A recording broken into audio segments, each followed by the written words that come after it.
Okay fellas, I think I've worked it out. The stitch assist, because the ring dial on here was on stitch assist, not night scene. I don't know, that's been going for the last 3 clips I think.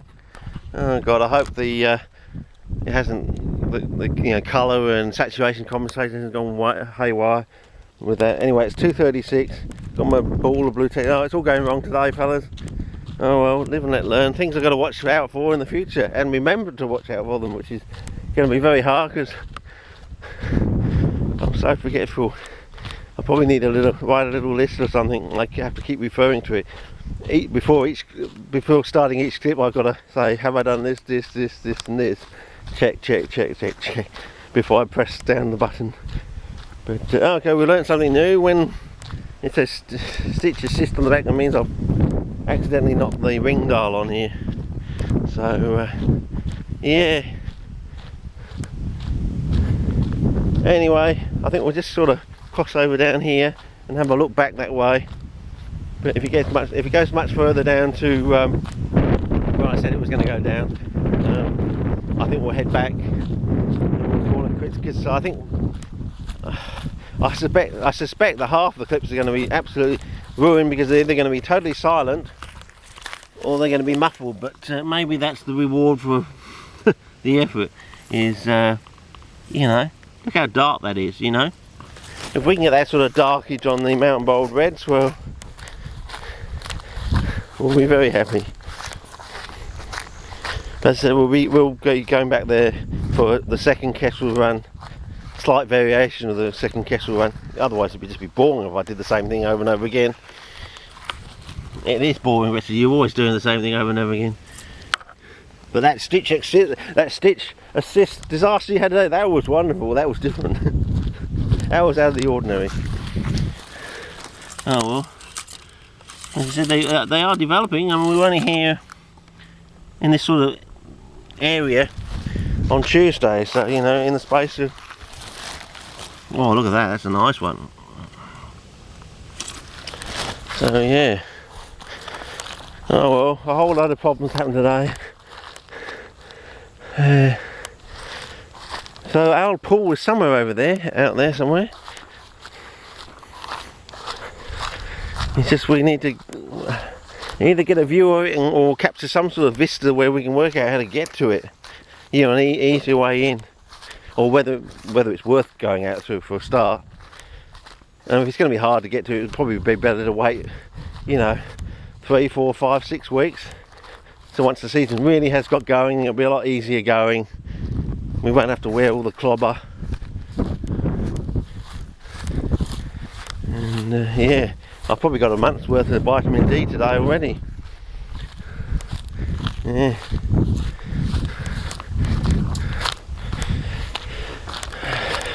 Oh well. I think we'll just get to this brink bit out here. Oh, the other thing I wanted to talk about is, yeah, I went out there last night with the well, there you go. That should be. Oh, look at that! You can still see the dew on that. That's probably from tonight. You know, sorry, overnight. Oh, I can hear a car in the background. Wind's picking up too. But yeah, stunning vistas out there. I just wish I had a true 1-to-1 and full high definition. Oh, is that clouds or is that a bushfire starting up? Oh, not good. If that's a bushfire, because if that's a bushfire, it looks massive. But unless it's a burn off that's gone out of control. Well, okay, fellas, I think we've got enough reasons now to. I'm looking back and I can't see anything really there, except that it does sort of go down to something. And yeah, as I said, it was like 3 times the size of that thing. You should be able to see the damn thing. Okay, what have we got out there? Oh well, we got some stuff there. I can look that up on Google Maps. Those houses over there, I can match them up from this footage and over there, so we can at least place ourselves. So I mean, if I can place myself here and we find the pool is just right, it's just down there, we just didn't know it. Well, Well, yeah, I don't really want to go all that way down there, fellas. No, I think I'm going to call it quits, fellas. We've had enough problems today. It's not worth wasting all this effort. If we're just going to go, I'm going to go home and find, you know, 6 or 7 or 8 clips. It's just total silence. Lovely footage, but total silence, you know. Maybe we've solved the car problem, but I've buggered the other clips doing it. I've just got to remember to take the big blue balls. I think I'm definitely going to have to call these set of clips the big blue balls of NEW-Tack or something, because either it solved a problem and also caused a whole load of hassle as well at the same time. But anyway, the weather's coming in, and yeah, I think that is a bushfire starting up now. I reckon I'm gonna call that, fellas. That's either the backburn that's getting out of control. It means I'm gonna have to be driving down that way, and maybe I'll get stuck. So maybe I should put the camera on the top of the roof of the car. Might be the last footage you ever get to me. So what do, fellas? Bushfire comes, I swallow the SD card, and for my warmish dead body, they pull out the SD card that shows the footage of the bushfire coming that burns me to death. Is that what I do? Is that a good idea? I mean, if you're a cameraman, yeah. I mean, if you're on that helicopter, would that be what you were doing? If you were, I mean, if you're a cameraman and you're done, wouldn't you think about those things? Project yourself into the future, say, well, if this ever happened to me, what would I do? You just pull the hatch open on your camera and eat the bloody SD card. You know, the chopper bursts into flame, maybe you get a bit burnt on the outside, but they retrieve the SD card from inside you on its way down to your stomach, and they've got all that footage. Could you think about all that in that space of time? But they say life flashes in front of your eyes and things slow down when you're in a precarious situation. Yeah, maybe it's just called the clip, the swallowing of the SD card. That'll suck a few people in. Watch it. Whoa, what's this? Oh, this is going to be interesting. Get the chip bowl out. Get the chip bowl out, Doris. I'm going to put my feet up for this one. It's going to be good. Okay. Oh well, we're back to the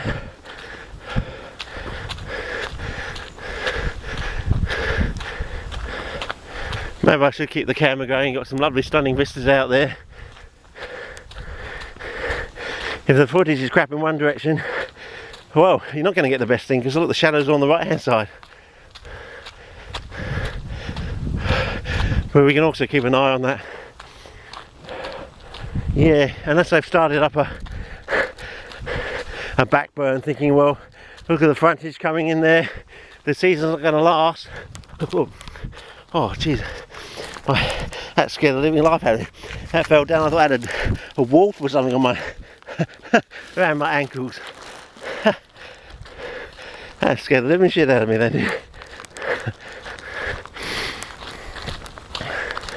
Okay.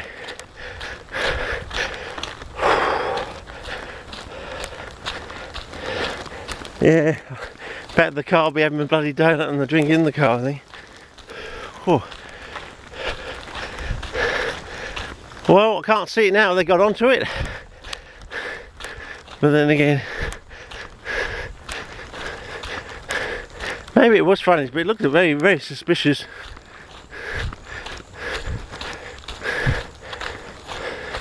Anyway, we'll get moving. As I said, if it goes that sort of strawy colour, then you're in trouble. That it's really got taken off. Then it's got into some native vegetation, and there's really probably no immediate way of putting it out without some, I don't know, these Elvis sky cranes. You know, we're the most bushfire prone country on the planet. You think the one country in the world that would be investing in those sort of things would be the most bushfire prone country on the planet that has bushfires on a quite feasibly regular basis, you know. Almost one every year somewhere in the country, a major one. Maybe not a natural disaster one like Black Saturday or something like that. But no, sort of, oh, we've got to rent them from the United States or something. I think, what, you're crazy, renting them? bloody go out and buy. I mean, and the smeg of a Prime Minister can go out and buy 53 useless piece of shits to try and patrol the skies. You know, wouldn't a few sky cranes, Elvish sky cranes, be a much better value for money? At least we'd be using them on a regular basis. I know we have to have an air force, but you know, what do you know something we don't? We're going to have we're not that we're going to have a war with Malaysia or Indonesia. You're going to start one? You want to start one? Is that why you've bought them?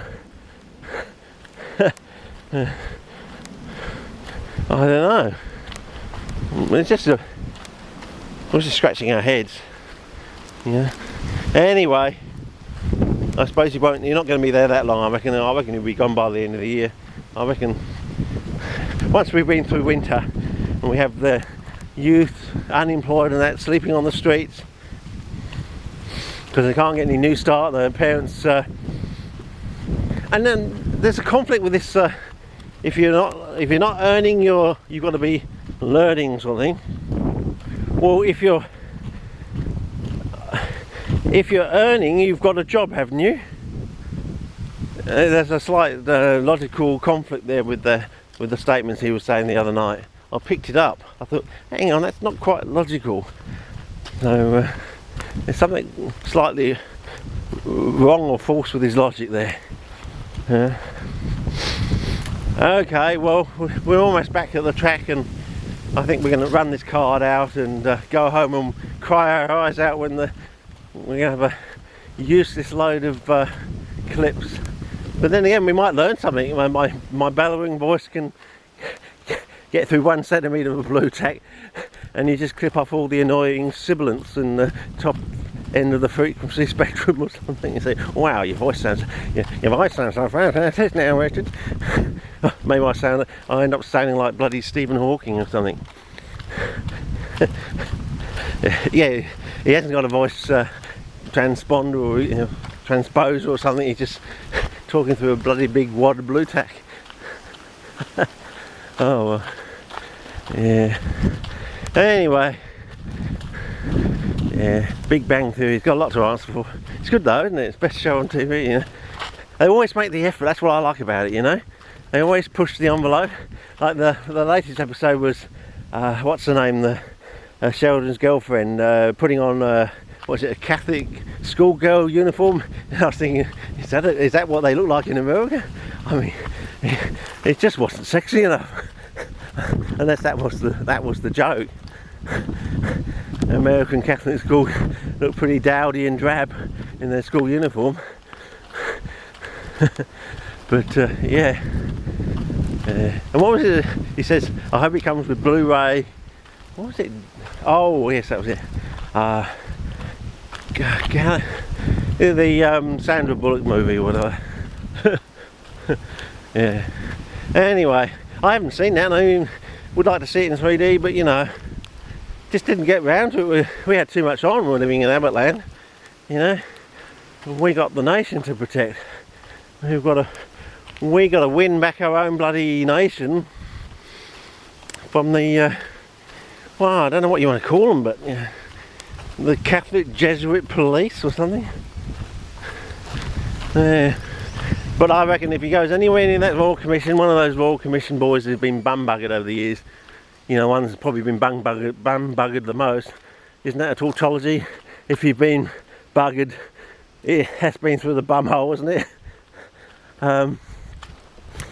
Yeah, if you go, I reckon one of those will just sacrifice themselves, and no jury in the land's going to connect. Once they tell their story, be a bit like Jesse Owens, you know. They take him up on court and suddenly think, well, Mr. Owens, I think we, as a community, we actually owe you from all these stories we've heard. Actually, the community owes you. We owe you this, this, and this.